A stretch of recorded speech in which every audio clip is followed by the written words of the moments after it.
Hello welcome to Lavanya Lahari. This is my channel. బాగున్నారా? మా అమ్మ మా అక్క నా చిన్న ఫ్యామిలీని మీకు అందరికీ పరిచయం చేద్దామని ఈ చిట్టి వీడియో తీస్తున్నాను. ఈ వీడియోలో మా అక్క వాళ్ళు 16 సోమవారాల వ్రతం కూడా చేశారండి. దానికి సంబంధించిన ఫొటోస్ కూడా పెట్టాను. మేము ఒక ఫంక్షన్కి వెళ్ళామన్నమాట, పెళ్ళికి.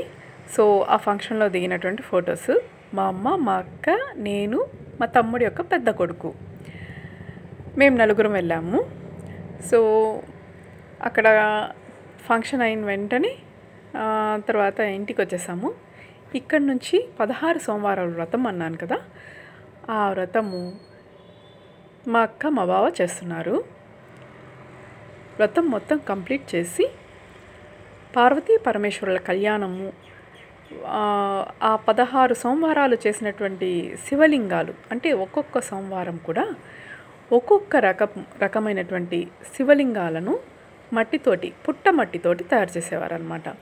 ఈ 16 సోమవారాల వ్రతము పుట్టమట్టి ఇంటికి తీసుకొచ్చి దాంతో ఒక్కొక్క వారము ఒక్కొక్క శివలింగాన్ని ప్రతిష్ఠించి అభిషేకించి ధూప దీప నైవేద్యాలను సమర్పించుకుంటారు.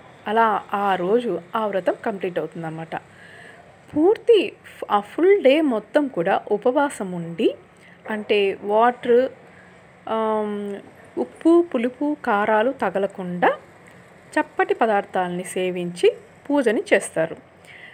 యాక్చువల్లీ మా అక్క పండ్లు నీళ్ళతోటి తీసుకుంటూ ఆ రోజంతా ఉపవాసం ఉండి ఈవినింగ్ అభిషేకము అవన్నీ చేసి వాళ్ళు తయారు చేసినటువంటి శివలింగానికి పూజని ముగిస్తారనమాట.